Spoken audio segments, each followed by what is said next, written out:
Hello बच्चों, मैं Vishwajeet sir सारांश एकेडमी में आप लोग का स्वागत करता हूँ। जैसा कि आप जानते हैं कि इस चैनल पर बिल्कुल फ्री में आपको मैथ से रिलेटेड, फिजिक्स से रिलेटेड, केमिस्ट्री से रिलेटेड बोर्ड पेपर को ध्यान में रख के क्लास 10th, 11th और 12th को के लिए क्लासेस चलाई जा रही हैं और ये क्लास यूट्यूब पर बिल्कुल फ्री है। तो बच्चे, इसी क्रम में इससे पहले हमने कई वीडियो त्रिकोणमिति से संबंधित डाला है, कॉम्प्लेक्स नंबर से संबंधित डाला है, इलेक्ट्रॉनिक विज्ञान से संबंधित डाला है, आप हाइड्रोकार्बन से संबंधित डाला है। तो अगर आपको उन वीडियो को देखना हो तो हमारे प्लेलिस्ट में पड़ा है, उसे आप लोग जाके देखिए, बहुत डिटेल में चीज़ों को बताई गई है। परंतु आज हम बच्चे एक नई क्लास के साथ उपस्थित हैं। आज हम आपको द्विघात समीकरण के बारे में बताएंगे, जो क्लास 10 के बोर्ड पेपर के नज़रिए से बहुत इम्पोर्टेंट कंसेप्ट है। आज हम आपको क्वाड्रेटिक इक्वेशन के बारे में बताएंगे। बच्चे ध्यान से समझिएगा, क्योंकि ये बोर्ड पेपर में काफ़ी आता है, चाहे वो कोई भी बोर्ड की बात हो, ये हर बोर्ड में आता है। तो हम अभी फिलहाल क्लास 10th को ध्यान में रख के आपको क्वाड्रेटिक इक्वेशन समझाएंगे। तो आप लोग इसको ध्यान से समझने का प्रयास करिएगा। सबसे पहले बच्चे याद रखिएगा, हम द्विघात समीकरण किसे कहते हैं। तो देखिए बच्चे, एक चीज होता है चर, जिसे इंग्लिश में हम वेरिएबल के नाम से जानते हैं, जिसे हम लोग इंग्लिश में वेरिएबल कहते हैं। याद रखना है कि जैसे वेरिएबल में एक्स, वाई, जेड वगैरह को वेरिएबल माना जाता है। तो देखिए, किसी वेरिएबल का घात अगर 2 हो, अगर कोई ऐसा समीकरण दिया गया हो, ध्यान दीजिएगा बच्चों, अगर कोई ऐसा समीकरण दिया गया हो जिसमें चर का मैक्सिमम घात यानी सबसे बड़ा घात, बच्चे ध्यान देना है, 2 हो। अगर कोई ऐसा समीकरण दिया गया है जिसमें चर का मैक्सिमम घात 2 हो, यानी उसका पावर जो है 2 हो, तो ऐसे समीकरण को हम द्विघात समीकरण के नाम से जानते हैं। देखिए बच्चे, एक द्विघात समीकरण कैसा दिखता है, सर्वप्रथम हमको ये जानना होगा। तो आप सीधे सीधे बोलिएगा कि ऐसा समीकरण जिसमें चर का मैक्सिमम घात 2 हो। देखिए, एक द्विघात समीकरण कुछ इस तरह के दिखता है, ax² plus bx plus c बराबर 0। एक द्विघात समीकरण को हम इस फॉर्म में देखते हैं। देखिए, यहाँ x का घात 2 से स्टार्ट किया गया है। इसका तात्पर्य ये हो गया कि ये जो है एक द्विघात समीकरण है, क्योंकि इस समीकरण में चर का सबसे बड़ा घात 2 है। तो ध्यान देना है बच्चे, यहाँ a, b और c का मान कोई भी रियल नंबर आप ले सकते हैं। बच्चे, रियल नंबर के अंतर्गत कौन कौन सा आ जाएगा बच्चे? नेचुरल नंबर भी आप ले सकते हैं, होल नंबर भी ले सकते हैं, कोई इंटीजर ले सकते हैं, कोई रेशनल नंबर ले सकते हैं और कोई इरेशनल नंबर ले सकते हैं। मतलब यहाँ ए बी सी के जगह पे कोई भी किसी भी क्रम का नंबर इसमें यूज किया जा सकता है। तो ध्यान से देखने वाली बात है, बहुत अच्छी चीज है। देखिए, एक द्विघात समीकरण, जैसे मान लीजिए फॉर एग्जांपल, अगर आप कोई द्विघात समीकरण लिखना चाहते हैं तो वो द्विघात समीकरण आपको कुछ इस तरह से दिख सकता है, +5 बराबर 0। आप ध्यान से देखेंगे तो आपको दिखेगा कि ये द्विघात समीकरण की तरह ही टैली कर रहा है। देखिए, x का 2 घात, x का 1 घात, x का 0 घात। देखिए, अचर पद में हमेशा घात 0 बताया जाता है। तो इसी तरह इसमें भी देखिए, x का 2 घात, x का 1 घात और x का 0 घात। यानी अगर कोई भी ऐसा समीकरण दिया जाए जिसका चर पर मैक्सिमम पावर 2 हो, तो ऐसे समीकरण को हम द्विघात समीकरण कहते हैं। और जब आपसे पूछा जाए द्विघात समीकरण का मानक समीकरण क्या होता है, मतलब कि द्विघात समीकरण का स्टैंडर्ड समीकरण क्या होता है, तो बच्चे स्टैंडर्ड समीकरण जो होता है वो कुछ इसी तरह का दिखता है, जैसा अभी आप यहाँ पर देख रहे होंगे। यानी ax² plus bx plus c बराबर 0 जो होता है, वो एक प्रकार का द्विघात समीकरण होता है। देखिए बच्चे, इसको थोड़ा सा ध्यान से समझने का प्रयास कीजिएगा। देखिए, एक द्विघात समीकरण जो होता है, इसका मैक्सिमम पावर 2 होता है। तो ध्यान ये देना है बच्चे, ध्यान ये देना है कि किसी समीकरण का जितना पावर होता है, आप समझ जाइएगा कि उसका आंसर यानी उसका उत्तर भी उतना ही निकलता है। इस उत्तर को ही हम लोग बोलते हैं कि ये उसका मूल है, यानी एक द्विघात समीकरण के अगर आपसे पूछे जाएंगे कितने मूल होंगे तो आप कहिएगा इसके मैक्सिमम 2 मूल हो सकते हैं, 2 से कम भी हो सकते हैं लेकिन कम से कम 2 मूल होंगे। तो एक द्विघात समीकरण का एक मानक समीकरण ax² + bx + c = 0 होगा, जिसमें मैक्सिमम पावर 2 होगा। इसका मतलब इसके मूल भी 2 होंगे। मूल का मतलब होता है कि इसका उत्तर जो होगा वो 2 होगा। तो चलिए बच्चे एक चीज ध्यान देते हैं, देखिए एक द्विघात समीकरण को हल करने के टोटल अभी फिलहाल आपको 3 तरीके पढ़ने हैं। देखिए एक द्विघात समीकरण जो कि ax² + bx + c = 0 के फॉर्म में होता है, इसको हल करने के 3 तरीके होते हैं। देखिए कौन कौन सा तरीका, तो एक तरीका होता है बच्चे गुणनखंड विधि यानी फैक्टराइजेशन मेथड का यूज करके, यानी गुणनखंड विधि का प्रयोग करके बच्चे एक द्विघात समीकरण को हल किया जाता है। देखिए दूसरा विधि होता है बच्चे पूर्ण वर्ग बनाकर, दूसरा विधि होगा पूर्ण वर्ग बनाकर बच्चे एक द्विघात समीकरण को सॉल्व किया जाता है। और एक तीसरा तरीका होता है जिसको हम लोग बोलते हैं श्रीधराचार्य का मेथड। देखिए श्रीधराचार्य की विधि यानी श्रीधराचार्य की पद्धति। तो ध्यान देने वाली बात है बच्चे कि एक गुणनखंड विधि होती है, एक होता है पूर्ण वर्ग बनाकर और एक होता है श्रीधराचार्य का मेथड। तो ध्यान से सुनिएगा, देखिए श्रीधराचार्य का मेथड एक ऐसा मेथड है जो हर प्रकार के द्विघात समीकरण को हल कर देता है। यानी द्विघात समीकरण का बस एक ही मतलब है कि अगर किसी समीकरण का मैक्सिमम पावर 2 है तो वो चाहे समीकरण किसी भी नेचर का हो वहां पर उसको सॉल्व किया जा सकता है, और वो मेथड होता है श्रीधराचार्य मेथड। यानी श्रीधराचार्य की विधि का प्रयोग करके आप हर प्रकार के द्विघात समीकरण को हल कर सकते हैं। यानी अगर आपको कोई द्विघात समीकरण ऐसा मिल जाए जो गुणनखंड विधि से हल नहीं हो पा रहा हो, आप उसको पूर्ण वर्ग मेथड से नहीं हल कर पा रहे हैं, तो आप उसमें श्रीधराचार्य की विधि को लगा देंगे। तो देखिए बच्चे आज हम लोग बारी बारी से एक एक विधि के बारे में पढ़ेंगे। तो आइए सबसे पहले हम एक एग्जाम्पल से देखते हैं। पहले गुणनखंड विधि, मान लीजिए आपके पास कोई समीकरण दिया है x² + 6 = 0। देखिए अब आपको इस द्विघात समीकरण को गुणनखंड मेथड से सॉल्व करना है। तो देखिए बच्चे ऐसे प्रश्नों में हमको करना ये रहता है, देखिए ये x² का पद है, ये x का पद है और ये अचर पद है। आप अचर पद लेंगे जो कि 6 है, इसको आप 2 ऐसे भागों में बांटेंगे। बच्चे ध्यान रखिएगा 2 ऐसे भागों में बांटेंगे कि जब आप इसका मल्टीप्लाई करें, जैसे आप जब इसको 2 भाग में बांटे, मान लीजिए आप 2 ही भाग में बांटेंगे, तीसरा भाग नहीं लेना है, 2 ही भाग। तो आप अगर इसको 2 भाग में बांटे तो जब मल्टीप्लाई करें तो ये नंबर आ जाना चाहिए। लेकिन या तो इन दोनों नंबरों को जोड़ने से या इन दोनों नंबरों को घटाने से x का गुणांक आ जाना चाहिए। जैसे यहाँ x का गुणांक आप देखिए 5 है, इसका मतलब कि अगर 3 का 2 में गुणा किया जाए और दोनों का गुणा करने से हमारा 6 आना चाहिए। तो क्या 3 और 2 को कुछ भी करके या तो जोड़ के या तो घटा के क्या 5 लाया जा सकता है? तो आप कहेंगे जी सर 5 लाया जा सकता है, क्या करके? जोड़ के।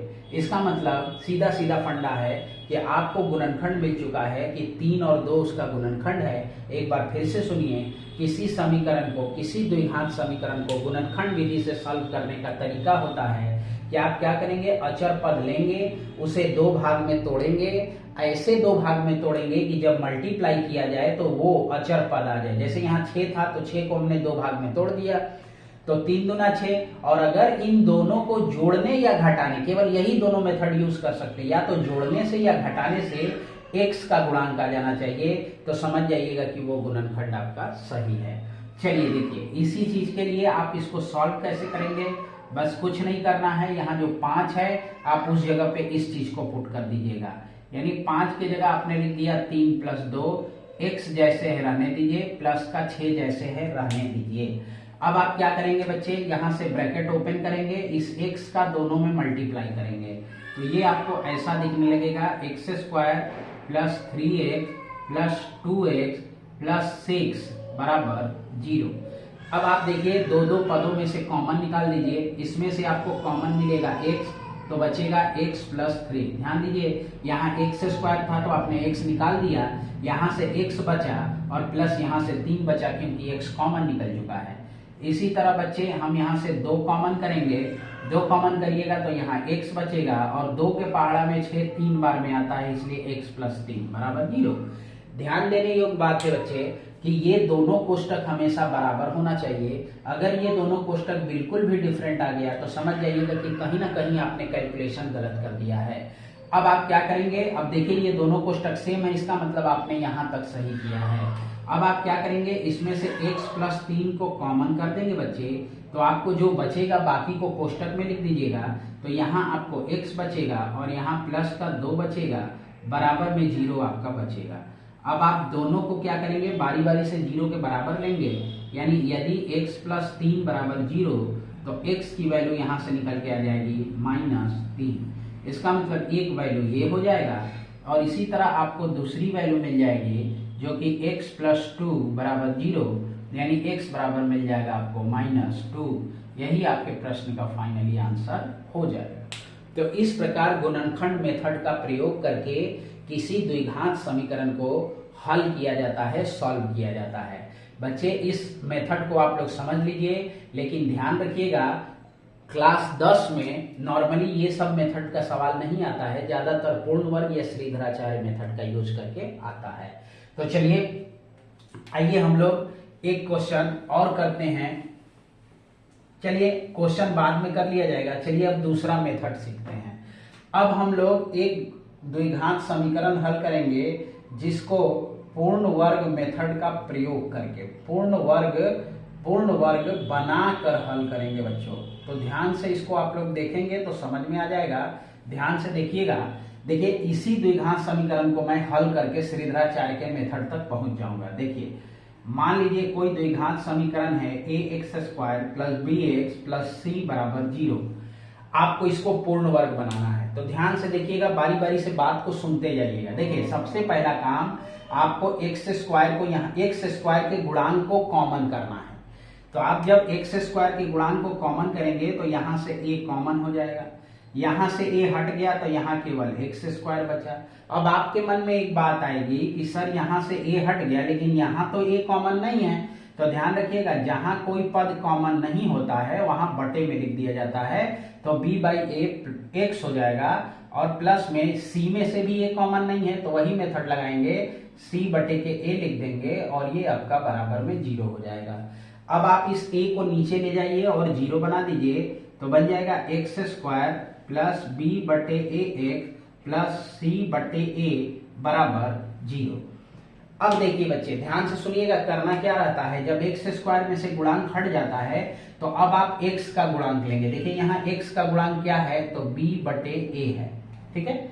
आप इस x के गुणांक को आधा करेंगे, आधा करेंगे का मतलब 1/2 से गुणा करेंगे, ठीक है। या तो 1/2 से गुणा करिए या बटे में 2 कर दीजिए, दोनों बात एक ही चीज को दिखाएगा। क्या किया हमने, x का गुणांक लिया उसको आधा कर दिया, जब आप आधा करेंगे तो हो जाएगा b/2a और आप इसका वर्ग कर देंगे। देखिए इसका वर्ग कर देंगे तो b² बटे 4a का स्क्वायर, आप इसी चीज को इसमें जोड़ देंगे और इसमें घटा देंगे। तो चलिए आइए करके देखते हैं बच्चे। x² प्लस b/a x आपको रहने देना है।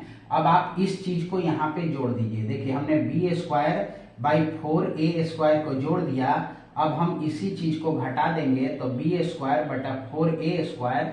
देखिए एक बार जोड़ा एक बार घटाया और प्लस का c/a जैसे है रहने दीजिए, बराबर का 0 जैसे है रहने दीजिए। देखिए बच्चे ध्यान से समझिएगा, अब आप इतने दूर को देखेंगे तो ये a प्लस b का होल स्क्वायर बन गया। a का काम x करेगा और b का काम बच्चे देखो b/2a करेगा।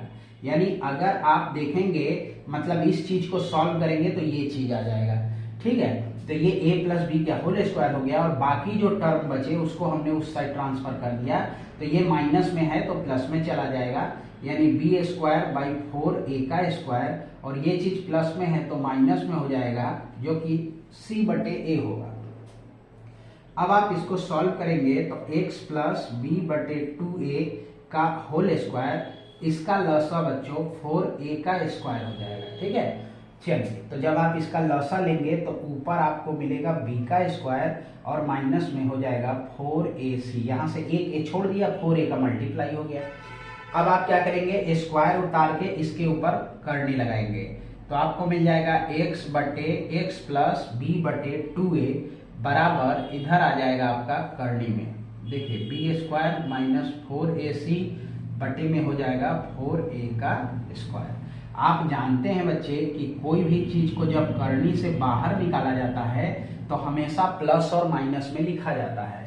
तो देखिए ऊपर वाली टर्मिनोलॉजी तो करनी से बाहर नहीं निकल पाएगी, तो आप इसको उसी तरह करनी में रख दीजिए, लेकिन नीचे वाली टर्म निकल जाएगी जो कि 2a बनाएगा, तो आप इसके आगे प्लस और माइनस लगा लीजिए। अब आप क्या करिए, b बटे 2a को उस साइड पक्षांतर कर दीजिए, क्योंकि बच्चे एक्चुअल में आपको x की वैल्यू निकालनी है, तो जब इसको आप उधर ट्रांसफर करेंगे तो ये माइनस b बटे 2a होगा और ये आपका प्लस माइनस हो जाएगा अंडर रूट में b स्क्वायर माइनस 4ac बटे के हो जाएगा 2a। ध्यान दीजिए, अब आप इसका लसा ले लेंगे, लसा लेंगे तो 2a minus b plus minus under root b का स्क्वायर माइनस 4ac बन जाएगा, जो कि इस प्रकार पूर्ण वर्ग बनाने से सवाल का उत्तर आएगा। ध्यान से देखिएगा बच्चे, इसमें जब आप एक बार पॉजिटिव लेंगे, मैं यहां करके दिखाता हूं आपको, जब आप पॉजिटिव लेंगे, लिखेंगे पॉजिटिव लेने पर, जब आप पॉजिटिव लेंगे तो इन दोनों चिन्हों में से प्लस का चिन्ह ले लेंगे, यानी आपको मिल जाएगा x बराबर minus b plus under root b square minus 4ac बटे के 2a, यानी इस प्रश्न का मैंने अभी बताया ना कि किसी भी द्विघात समीकरण का जितना पावर है, किसी भी समीकरण की खासियत होती है कि उसका जो मैक्सिमम पावर होता है उसके मूल भी उतने ही आते हैं। तो बच्चे देखिए, इसका मैक्सिमम पावर 2 है, यानी इसके उत्तर 2 आने चाहिए, उसी में से एक उत्तर देखिए ये आ जाएगा। और जब इसी प्रकार नेगेटिव लेंगे तो हो जाएगा नेगेटिव लेने पर, जब आप नेगेटिव लेंगे तो माइनस बी, ध्यान दीजिएगा ये चिन्ह नहीं बदलना है, केवल यहीं पर प्लस या माइनस लेना है, तो आपको यहाँ माइनस में मिल जाएगा, जो कि हो जाएगा b का स्क्वायर माइनस 4ac और बटे में हो जाएगा बच्चों 2a। इस प्रकार ध्यान दीजिएगा, इस प्रकार आपको दो उत्तर मिल गए, एक उत्तर ये और एक उत्तर ये। तो इस प्रकार बच्चे अगर कोई भी द्विघात समीकरण दिया हुआ होगा तो आप उसे पूर्ण वर्ग बनाकर इस प्रकार सॉल्व करेंगे। ध्यान से मेरी बात को सुनिएगा बच्चों, जो ये समीकरण आता है एक्चुअल में यही श्रीधराचार्य जी का फार्मूला होता है, यानी श्रीधराचार्य जी का फार्मूला यही होता है। जब आपसे पूछा जाएगा कि श्रीधराचार्य जी का मेथड कौन सा है, तो आप उसमें यही फार्मूला बताइएगा, x बराबर minus b plus minus under root b square minus 4ac बटे 2a। ध्यान दीजिएगा, करना कुछ नहीं होता है, सबसे पहले आपको मानक द्विघात समीकरण, ये standard form of quadratic equation है, मानक द्विघात समीकरण से तुलना कराइए, a, b और c का मान निकालिए और सीधे इसमें वैल्यू पुट कर दीजिए इस फार्मूला में, minus b plus minus under root b square minus 4ac बटे 2a में रख दीजिए, रख के इसको सॉल्व करिए, सॉल्व करके पॉजिटिव और नेगेटिव लीजिए, आपको उस समीकरण का उत्तर मिल जाएगा, दोनों वैल्यू निकल के आ जाएगी। तो इस प्रकार बच्चे आप पूर्ण वर्ग का माध्यम भी सीख लिए, तरीका भी सीख लिए और श्रीधराचार्य जी का मेथड भी सीख लिए। तो आइए बच्चे कुछ प्रश्न हम लोग इसी से करते हैं, फिर इसके बाद हम चीजों को और ज्यादा डिटेल में जान जाएंगे, क्योंकि पूर्ण वर्ग विधि कक्षा 10 में आपको तैयार करना है, क्योंकि बोर्ड पेपर में काफी मात्रा में पूछा जाता है। जैसे अभी आप लोग देखिए, मैं एक प्रश्न लिख रहा हूं, 4x square minus 3x plus 2 is equal to 0। मान लीजिए ये कोई द्विघात समीकरण है और इस द्विघात समीकरण को हमको क्या करना है, पूर्ण वर्ग विधि का प्रयोग करके हल करना है। तो देखिए बच्चे, हम कैसे सॉल्व करेंगे, ध्यान दीजिएगा। सबसे पहले हम क्या करेंगे, यहां से 4 कॉमन कर देंगे, ठीक है। मैंने अभी भी तरीका बताया कि x स्क्वायर में कोई गुणांक होगा तो पहले उस गुणांक को कॉमन करिएगा। जब आप गुणांक को कॉमन करेंगे तो ये x स्क्वायर होगा और यहाँ पर हो जाएगा बच्चे 3/4x और प्लस में 2/4 बराबर 0। अभी हमने पीछे विधि समझाते समय समझाया कि अगर कोई नंबर उस नंबर में से कॉमन ना हो तो आप उस नंबर को बटे में लिख दीजिएगा। ये 4 जाके उधर 0 बना देगा, इस तरह आपको मिल जाएगा x square minus 3/4x plus 2 एकम 2, 2 दूनी के 4, यानी ये बन गया 1/2 बराबर 0। ठीक है, आपकी इच्छा हो तो आप यहाँ कैंसिल भी नहीं करेंगे तो काम चल जाएगा। फिर मैंने आपको तरीका क्या बताया, x का गुणांक लीजिए जो कि 3/4 है, इसको आधा करिए मतलब 1/2 से गुणा करिए और इसको सॉल्व करिए 3/8, फिर इसी का वर्ग कर दीजिए यानी 9/64, इसी को एक बार जोड़ दीजिए और इसी को एक बार घटा दीजिए। ये तरीका होता है। क्या करा, सबसे पहले बच्चे एक्स स्क्वायर में गुणांक होगा तो कॉमन करके निकाल दीजिए, फिर इसके बाद एक्स का गुणांक लीजिए, उसे आधा कीजिए, उसे वर्ग कीजिए, उसी को प्रश्न में जोड़ दीजिए और घटा दीजिए। तो चलिए ये करते हैं, एक्स स्क्वायर माइनस 3/4x रहेगा और यहाँ आपको क्या करना होगा, 9/64 को जोड़ना होगा और 9/64 को घटाना होगा और प्लस में 1/2 है बराबर में 0। ध्यान दीजिएगा बच्चे। देखिए अब आप वैसे ही इस पूरे को लेके a माइनस बी का होल स्क्वायर बनेगा, क्योंकि यहाँ x का गुणांक माइनस में है तो ये हो जाएगा x माइनस a का काम यहाँ 9/64 नहीं 3/8 करेगा, जिसका वर्ग होगा वही लीजिएगा, तो 3/8 का वर्ग हो जाएगा और इतने के बाद की सारी चीजों को उस साइड पक्षांतर कर लीजिएगा तो हो जाएगा 9/64 माइनस 1/2। अब आप इसको सॉल्व करिए, x माइनस 3/8 का होल स्क्वायर, इसका लसा हो जाएगा बच्चे 64। चलिए इसको सॉल्व करिए तो ये होगा 9 माइनस यहाँ 64 का 2 से भाग लगाएंगे तो 32 और 32 का 1 में गुणा करेंगे तो 32 से कम 32 हो जाएगा, यानी आपको मिल जाएगा x माइनस 3/8 का होल स्क्वायर। 32 में से 9 को घटा दीजिए तो आपको मिल जाएगा माइनस के 23। ठीक है, 23 और बटे के हो जाएगा 64। अब आप स्क्वायर हटा के दूसरे पक्ष में करनी बना लेंगे तो x माइनस 3/8 बराबर हो जाएगा अंदर रूट में माइनस 23 बटे के 64। अब आप इसको सॉल्व करिए, x माइनस 3/8 मैंने आपको बताया था कि करनी से जब भी कोई चीज बाहर निकलता है तो प्लस और माइनस दोनों लिखा जाता है, तो ये प्लस माइनस, लेकिन ऊपर की वैल्यू आप निकाल नहीं पाएंगे इसलिए वैसे ही रहने दीजिए, लेकिन नीचे का 8 निकल जाएगा। अब आप माइनस 3/8 को उस साइड पक्षांतर करेंगे बच्चा तो ये प्लस में हो जाएगा 3/8 और ये प्लस माइनस और ये अंदर रूट में माइनस 23 बटे के हो जाएगा 8, यानी अब आप इसका लसा लेंगे तो लसा हो जाएगा 8, यानी ये आपको मिल जाएगा 3 प्लस माइनस अंदर रूट में माइनस 23। यही आपके प्रश्न का आंसर हो जाएगा। अगर आपको मन कर रहा है कि हम अलग अलग दोनों आंसर लिखें तो आप यहाँ पर लिख सकते हैं पॉजिटिव लेने पर। ध्यान दीजिएगा, जब आप पॉजिटिव लेंगे तो बस यहाँ का चिन्ह आप प्लस ले लीजिएगा, यानी आपको पहली वैल्यू मिल जाएगी x बराबर 3 प्लस अंदर रूट में माइनस 23 बटे के 8। तो ये आपका पहला उत्तर हो जाएगा बच्चों। अगर आप इसमें नेगेटिव लेते हैं, नेगेटिव लेने पर तो ज्यादा कुछ नहीं करना है, बस यहाँ का चिन्ह आपको माइनस रख देना है, यानी x बराबर हो जाएगा 3 माइनस अंदर रूट माइनस 23 बटे के 8। ये आपके प्रश्न का आंसर हो जाएगा। इस प्रकार इस द्विघात समीकरण के दो मूल क्रमशः ये और ये निकल के आएंगे। तो शायद आपको बच्चे पूर्ण वर्ग मेथड समझ में आया होगा। इस प्रकार हम पूर्ण वर्ग विधि का प्रयोग करके एक द्विघात समीकरण को हल करते हैं। चलिए आप इसको अपने बुक की सहायता से मेथड को जान लीजिए और अपने बुक की सहायता से और भी कई प्रश्न लगाइए और प्रश्न को लगाने का प्रैक्टिस कीजिए बच्चे। चलिए आइए अब हम लोग आगे चलते हैं। जैसा कि मैंने अभी बताया आपको, हम लोगों ने गुणनखंड विधि सीखा, इसके बाद हमने पूर्ण वर्ग बनाना सीखा और मैंने आपसे बताया कि इसी में श्रीधराचार्य भी लगता है और श्रीधराचार्य एक्चुअल में ये फार्मूला होता है minus b plus minus under root b square minus 4ac और बटे में हो जाएगा आपका 2a। देखिए ध्यान दीजिएगा बच्चे, श्रीधराचार्य जी का यही फार्मूला है।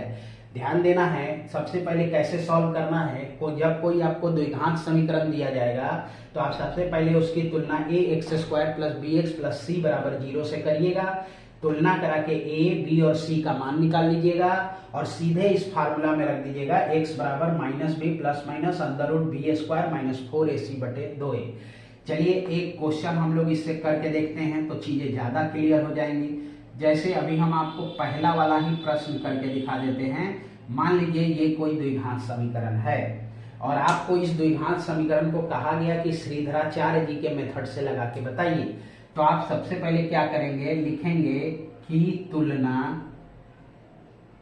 तुलना मानक द्विघात समीकरण यही होता है बच्चे, ax² plus bx plus c बराबर 0 से करने पर सबसे पहले आप तुलना कराइए। a की वैल्यू लिख लीजिए, b की वैल्यू लिख लीजिए, c की वैल्यू लिख लीजिए। तो a की वैल्यू कौन होगा, x² का गुणांक a है तो यहाँ x² का गुणांक 1 है, यानी a की वैल्यू 1 हो जाएगी। यहाँ x का गुणांक b है, यानी यहाँ x का गुणांक 5 है तो b की वैल्यू 5 हो जाएगी। और ये c अचर पद है, ये भी अचर पद है, यानी c की वैल्यू आपकी 6 हो जाएगी। इस प्रकार बच्चे हमने तुलना करके a, b और c का मान निकाल लिया। अब आप लिखिए बाई श्रीधराचार्य, ठीक है, मतलब श्रीधराचार्य जी का मेथड लगाएंगे और मेथड क्या है, minus b plus minus √b² minus 4ac बटे में हो जाएगा 2a। ठीक है, अब आप क्या करिए, बारी बारी से ऊपर की वैल्यू को यहाँ सब्स्टिट्यूट कर दीजिए। देखिए b की वैल्यू 5 है तो -5 प्लस माइनस √ ये हो जाएगा आपका 5 का स्क्वायर माइनस 4, a का काम 1 कर रहा है, c का काम 6 कर रहा है बटे 2a, यानी 2 × 1 हो जाएगा, यानी x बराबर मिल जाएगा -5 प्लस माइनस √ 5 का स्क्वायर 25 माइनस 6 चौके 24 बटे 2 एकम 2 हो जाएगा। अब आप इसको सॉल्व करेंगे तो हो जाएगा -5 प्लस माइनस 25 में से 24 घटाएंगे तो 1 आएगा और बटे में 2। बच्चे रूट से जब 1 बाहर आएगा तो वो 1 ही होगा, यानी +-1 बटे के 2। ध्यान दीजिएगा यहाँ सॉल्व नहीं होगा, इसके लिए आपको पॉजिटिव और नेगेटिव लेना पड़ेगा। तो आप लिखेंगे पॉजिटिव लेने पर, अब इन दोनों में से आप प्लस का चिन्ह ले लेंगे, यानी -5 यहाँ +1 बटे के 2। अब आप इसको सॉल्व करेंगे तो ध्यान दीजिएगा यहाँ आ जाएगा -4 बटे के 2, 2 दूनी 4, यानी x का मान -2, यानी जो पहला आंसर आया वो -2 आया। अब हम इसी में से बच्चा नेगेटिव वैल्यू ले लेंगे, ठीक है, क्योंकि 2 वैल्यू लाना रहता है। तो लिखेंगे नेगेटिव लेने पर, जब आप नेगेटिव लेंगे तो ये चीज में से x बराबर, बस यहाँ प्लस माइनस से माइनस ले लेंगे तो -5 -1 बटे में 2, सॉल्व करेंगे तो ये -6 बटे में 2, ये हो जाएगा 2 तिहाई 6, यानी इसकी वैल्यू x बराबर -3। ये आपके प्रश्न का फाइनल रिजल्ट हो जाएगा। यानी कहने का तात्पर्य कि इस समीकरण के x के 2 मूल -2 और -3 आएंगे। आप बच्चे चाहे कोई भी मेथड लगाइए, सभी मेथड से यही आंसर आता है। तो इस प्रकार एक द्विघात समीकरण को हल करने के 3 तरीके हैं, एक गुणनखंड विधि, एक पूर्ण वर्ग विधि और एक श्रीधराचार्य जी का मेथड भी काम में आता है। तो आइए बच्चे इसी बात के बाद अब आगे चलते हैं। ध्यान से देखिएगा, मेरी बात को ध्यान से सुनिएगा। जैसा कि मैंने आपको अभी बताया कि एक द्विघात समीकरण इस प्रकार दिखता है, ax² plus bx plus c बराबर 0 के रूप में दिखता है। मैंने आपको बताया कि यहाँ a, b, c is the element of real number. देखिए ध्यान दीजिएगा बच्चे, एक द्विघात समीकरण के मैंने बताया 2 मूल होते हैं। मैंने क्या बताया, इसके 2 मूल होते हैं जो कि क्रमशः क्या होते हैं, वो क्रमशः होंगे बच्चे एक अल्फा और एक बीटा।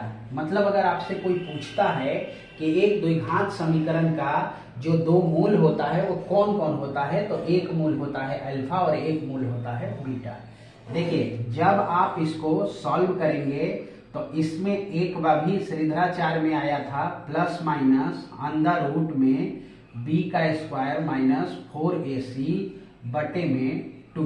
इसको थोड़ा ध्यान से समझिएगा बच्चे, ठीक है।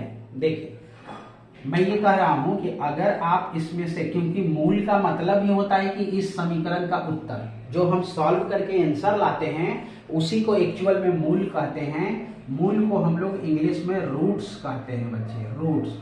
तो ध्यान दीजिएगा, जैसे जब आप इसमें से पॉजिटिव लेंगे, ठीक है, जब आप पॉजिटिव लेंगे तो यहाँ पे प्लस माइनस से प्लस हो जाएगा, तो सूत्र बन जाएगा minus b plus under root में b का स्क्वायर माइनस 4ac और बटे में 2a, यानी कि ये हो जाएगा। और अगर आप इसमें से नेगेटिव लेते हैं, यानी नेगेटिव लेने पर बच्चे आपको यहाँ से दिख जाएगा x बराबर minus b minus under root b का स्क्वायर माइनस 4ac बटे के 2a। ध्यान दीजिएगा। तो बच्चे नियम ये होता है कि यही एक्चुअल में अल्फा और बीटा होता है। बस आपको ध्यान ये देना है कि जब ये अल्फा होगा बच्चे, अगर आपने इसको अल्फा माना तो इसकी नेगेटिव वाली वैल्यू को बीटा मानिएगा, और अगर आपने इसको अल्फा माना तो ये कंफर्म इसको बीटा मानिएगा। अब ऐसा ना हो कि आप इसको अल्फा माने और बाद में देखें यहाँ से तो ये भी अल्फा ये भी अल्फा, तो गलत हो जाएगा। अगर एक को अल्फा मतलब पॉजिटिव वाले को अल्फा मान रहे हैं तो नेगेटिव वाले को बीटा मानिएगा, और नेगेटिव वाले को बीटा अल्फा मान रहे हैं तो पॉजिटिव वाले को बीटा मान लीजिएगा। तो कहने का तात्पर्य सीधा सीधा ये है कि एक्चुअल में जो हम x बराबर लिखते हैं, एक्चुअल में वही चीज में से एक अल्फा होता है और एक बीटा होता है। तो चलिए अगर हम इस चीज को मिटा दें, यानी अब हम इसको x से ना शो करके अब हम इनको अल्फा और बीटा से शो कर देते हैं, तो आप लोग थोड़ा सा इसको समझने का प्रयास कीजिएगा। तब हम ये कह सकते हैं कि इस समीकरण का जो अल्फा है वो आएगा minus b plus under root b का स्क्वायर माइनस 4ac और बटे में आ जाएगा 2a, ठीक है। और इसको अगर हम समीकरण 1 मान लें और दूसरा बच्चे अगर हम कहें इसका नेगेटिव वैल्यू है जो कि minus b minus under root b square minus 4ac बटे के 2a, इसको हम इक्वेशन नंबर 2 मान लें, तो बच्चे हम लोग एक काम कर सकते हैं, ध्यान से सुनिएगा। हम इन दोनों समीकरण को जोड़ देते हैं, यानी समीकरण 1 धन 2 से जब आप समीकरण 1 और 2 को जोड़ेंगे तो ये आपको ऐसा दिखेगा, अल्फा धन बीटा, लेफ्ट साइड से जुड़ गया और राइट साइड से जुड़ जाएगा, यानी minus b plus under root b square minus 4ac बटे में हो जाएगा 2a और प्लस, क्योंकि जोड़ा गया है अब दूसरे वाले को जोड़िए, तो minus b minus under root b square minus 4ac बटे में 2a, यानी ये हो गया 2a। अब आप इसको सॉल्व करिए, सॉल्व करेंगे तो इसका रिजल्ट निकल के आए, मतलब लसा निकल के आएगा 2a। अब आप इसको सॉल्व करिए, minus b plus under root b square minus 4ac minus b minus under root b square minus 4ac। अब आप इसको देखें बच्चे, ये चीज पूरा का पूरा प्लस में, ये चीज माइनस में, कैंसिल कर गया, और माइनस बी जोड़ेंगे तो हो जाएगा माइनस 2b और बटे में हो जाएगा 2a, ये 2 से ये 2 कैंसिल हो गया, यानी अल्फा प्लस बीटा बराबर माइनस बी बटे के हो जाएगा a। यानी अगर आपको इसी को और डिटेल में लिखना हो तो हम ये कहेंगे, देखिए अल्फा प्लस बीटा, अल्फा और बीटा एक्चुअल में मूल है, यानी कि मूलों का योगफल, अगर आपसे पूछा जाए मूलों का योगफल तो आप बोलेंगे माइनस बी बाई ए, यानी माइनस, इसमें देखिए बी क्या है, बी इसमें क्या है, एक्स का गुणांक, तो आप बोलेंगे माइनस एक्स का गुणांक और बटे में हो जाएगा सर जी ए क्या है, एक्स स्क्वायर का गुणांक, यानी हो जाएगा एक्स स्क्वायर का गुणांक, तो जब आपसे मूलों का योग पूछा जाएगा तो आप सूत्र बताइएगा -b/a, यानी मूलों का योगफल का फार्मूला बनता है -x का गुणांक बटे x स्क्वायर का गुणांक। ठीक है, तो इस प्रकार इस समीकरण के जो दो मूल हैं, अगर आपसे मूलों का योग पूछा जाए तो सूत्र यही लगाना है, -x का गुणांक यानी x में जिस चीज से गुणा होगा वो रख दीजिएगा और बटे में x स्क्वायर का जिस चीज से गुणांक होगा ये रख दीजिएगा, दोनों को डिवाइड करिएगा, जो आएगा वो मूलों का योगफल निकल के आ जाएगा। तो इस प्रकार बच्चे मूलों का योग निकाला जाता है। चलिए आइए इसको थोड़ा और आगे चलते हैं। इसी प्रकार बच्चे मूलों का गुणनफल पूछा जाता है। ठीक इसी प्रकार मूलों का गुणनफल पूछा जाता है। तो आइए मूलों का गुणनफल निकालते हैं। इसके लिए हम क्या करेंगे, जो समीकरण 1 है इसका मल्टीप्लाई कर देंगे समीकरण नंबर 2 से। तो देखिए जब गुणा करेंगे तो लेफ्ट साइड का लेफ्ट साइड से और राइट साइड का राइट साइड से, तो -b plus under root b² - 4ac बटे के 2a में गुणा कर देंगे -b minus under root b² - 4ac और बटे में हो जाएगा 2a। चलिए इसको सॉल्व करते हैं। जब आप इसको सॉल्व करेंगे तो नीचे का तो नीचे मल्टीप्लाई हो जाएगा, लेकिन इधर देखिए अगर इसको आप a मान ले और इसको b मान ले तो ये a प्लस b बना और a माइनस b बना, तो a का स्क्वायर माइनस b का स्क्वायर, तो a का काम आपका -b कर रहा है तो -b का स्क्वायर और माइनस b का काम आपका अंडर रूट b² - 4ac का स्क्वायर कर रहा है, तो स्क्वायर और नीचे का मल्टीप्लाई करेंगे तो 2a मल्टीप्लाई होके हो जाएगा 4a का स्क्वायर। ठीक है, चलिए ये इसको सॉल्व करते हैं बच्चा। माइनस का स्क्वायर प्लस b का स्क्वायर b² माइनस, इसका करनी हटाइएगा क्योंकि स्क्वायर से करनी हट जाएगा, तो आपको मिल जाएगा b² - 4ac और बटे में हो जाएगा 4a का स्क्वायर, यानी आपको मिल जाएगा बच्चे अल्फा इंटू बीटा। अब यहाँ से माइनस से ब्रैकेट ओपन करिए तो b का स्क्वायर माइनस b का स्क्वायर प्लस 4ac और बटे में हो जाएगा 4a का स्क्वायर। b² से b² कट जाएगा, यहाँ देखिए 4 से 4 कट गया, 1 से 1 कट गया, यानी अल्फा इंटू बीटा बराबर में निकल के आ गया c बटे। ध्यान से देखिए नीचे 1 बचा है, तो इस प्रकार करके आपको मूलों का गुणनफल निकल गया। तो मूलों के गुणनफल के लिए आप ऐसे सूत्र लगाएंगे, मूलों का गुणनफल, यहाँ देखिए बच्चे इसका नाम बन जाएगा मूलों का गुणनफल बराबर c/a। c यहाँ पर क्या है, अचर पद है, तो c को लिख दीजिए अचर पद और बटे में हो जाएगा a क्या है, x² का गुणांक, तो हो जाएगा x² का गुणांक, ये हो जाएगा x² का गुणांक। तो ये बच्चे होता है मूलों का गुणनफल। तो अगर आपसे मूलों का योगफल और मूलों का गुणनफल पूछा जाएगा तो आप इस प्रकार सूत्रों का प्रयोग करेंगे। तो चलिए बच्चे एक सवाल करके हम लोग इससे देख लेते हैं। मैंने आपको तरीका भी बता दिया कि ये कैसे सॉल्व किया जाता है, ये कैसे फार्मूला आता है। तो आप लोग जब भी आपको सवाल भूलिएगा तुरंत फार्मूला सेट कर लीजिएगा। तो इसके मूलों का योगफल यानी अल्फा धन बीटा का फार्मूला बन गया -b/a और इसी तरह मूलों के गुणनफल का फार्मूला बन जाता है c/a। चलिए मान लीजिए एक सवाल दे दिया गया x² - 4x + 6 = 0। अब आपसे पूछा गया कि इस समीकरण के मूलों का योगफल और मूलों का गुणनफल बताइए। तो आप सबसे पहले क्या करेंगे, जो मानक द्विघात समीकरण है आप उससे तुलना कर देंगे।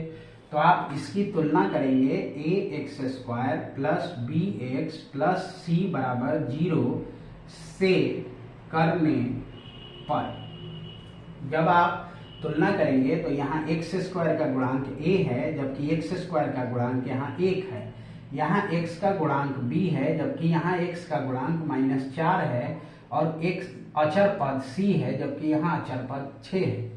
अब आपसे मूलों का योगफल पूछा गया तो अल्फा प्लस बीटा निकालेंगे और अल्फा प्लस बीटा का सूत्र हमने क्या सीखा, -b/a। b की वैल्यू आपको यहाँ -4 है, एक यहाँ माइनस एक यहाँ माइनस तो प्लस, तो 4 और a का मान 1 है, यानी इसका मतलब हो गया अल्फा धन बीटा का मान 4 आएगा। और इसी तरह मूलों के गुणनफल यानी अल्फा इंटू बीटा की वैल्यू पूछी जाए तो इसका सूत्र है बच्चा C/A।